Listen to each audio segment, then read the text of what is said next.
अमावस्या की अंधेरी और सुहानी रात थी। इस सुहानी रात में एक लाल साड़ी पहने हुए बहुत ही खूबसूरत लड़की सुनसान सड़क पर चल रही थी। इस सड़क का नाम लाल चौक सड़क था। वो लड़की देखने में स्वर्गलोक की अप्सरा लग रही थी। उसके चमक रहे गेहूं बदन पर लाल रंग का बैकलेस ब्लाउज और उस पर लाल रंग की साड़ी बहुत ही कातिलाना लग रही थी।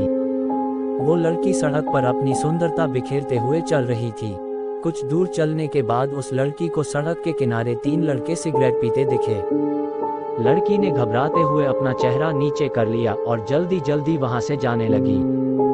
लड़की को देख उन तीनों लड़कों के मन में संभोग की गंदी भावना जागने लगी। उन लड़कों ने उस लड़की को घेर लिया और उसके साथ जबरदस्ती करने लगे। लड़की ने उन तीनों को हटाने की बहुत कोशिश की, लेकिन उन लड़कों में संभोग की इच्छा इतनी तीव्र थी कि उन्हें उस लड़की के साथ हो रहे अन्याय का एहसास नहीं हो रहा था। अचानक से वो लड़की जोर जोर से हंसने लगी। वो इतनी जोर से हंस रही थी कि उस लड़की को हंसता हुआ देख उन लड़कों का डर के मारे पसीना छूट गया।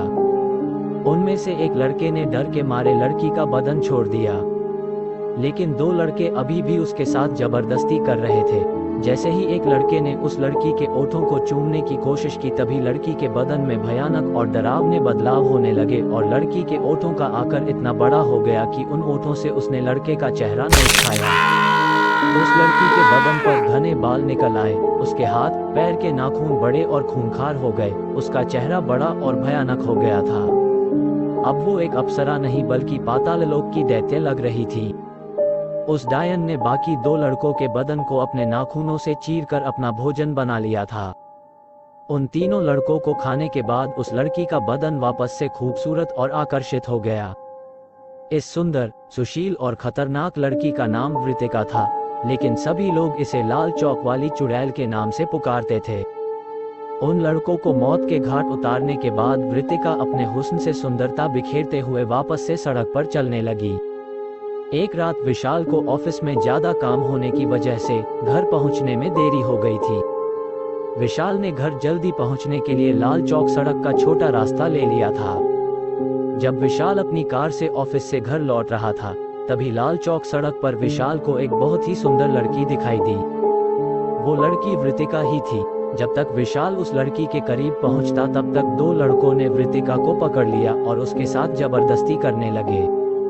विशाल ने जल्दी से कार भगाई और वृतिका की मदद के लिए पहुंच गया। वृतिका अपना चुड़ैल वाले रूप में आने ही वाली थी, लेकिन विशाल को देख उसने अपना रूप नहीं बदला। विशाल ने उन लड़कों से लड़ना शुरू कर दिया और उन लड़कों को वहां से मारकर भगा दिया। इन सब में विशाल को काफी चोट आ गई थी।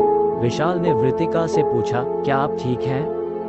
वृतिका ने डरते हुए कहा, हाँ अब मैं ठीक हूँ, मेरी मदद करने के लिए थैंक्स।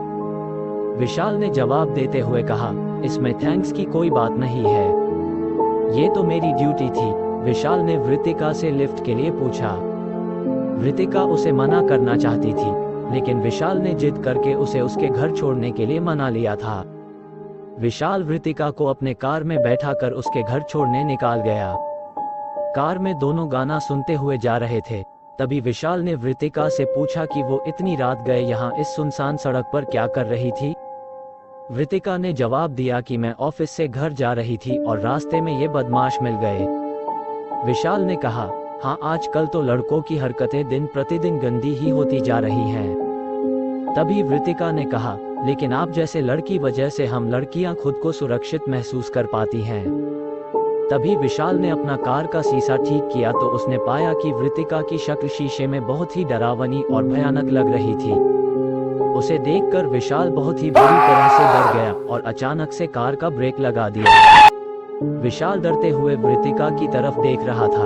वृतिका ने विशाल को शांत कराते हुए कहा, डरने की कोई बात नहीं है, मैं तुम्हें कोई नुकसान नहीं पहुंचाऊंगी। विशाल ने डरते हुए वृतिका से पूछा, पर तुम ऐसी कैसे हो सकती हो? तुम तो एक अच्छी लड़की दिखती हो। फिर वृतिका ने अपनी कहानी बताई कि वो कैसे वृतिका से लाल चौक वाली चुड़ैल बन गई। वृतिका एक ऑफिस में काम करती थी, लेकिन एक दिन ऑफिस से लौटने में देर हो गई थी। मैं लाल चौक से पैदल अपने घर की तरफ जा रही थी, तभी 3 लड़के शराब पीते हुए कार चला रहे थे। वो अचानक से कार चलाकर मेरे सामने आ गए। उन्होंने मुझे पकड़ लिया और मेरे साथ जबरदस्ती करने लगे।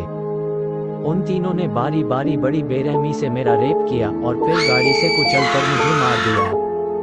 उन्होंने इस रेप केस को एक एक्सीडेंट का केस बना दिया और मेरे साथ किए गए गुनाह की उन्हें कोई सजा नहीं मिली। ये कहानी सुनाते हुए वृतिका की आंखों में आंसू आ गए थे और विशाल की आंखें भी नम हो गई। विशाल ने अपनी उंगलियों से वृतिका के आंखों के आंसू पोंछ दिए। विशाल ने बड़ी नम्रता से वृतिका से पूछा, क्या मैं तुम्हें गले लगा सकता हूँ? वृतिका मुस्कुराने लगी और विशाल को प्यार से गले लगा लिए। विशाल उससे गले लग रोने लगा और इतने में ही वृतिका गायब हो गई।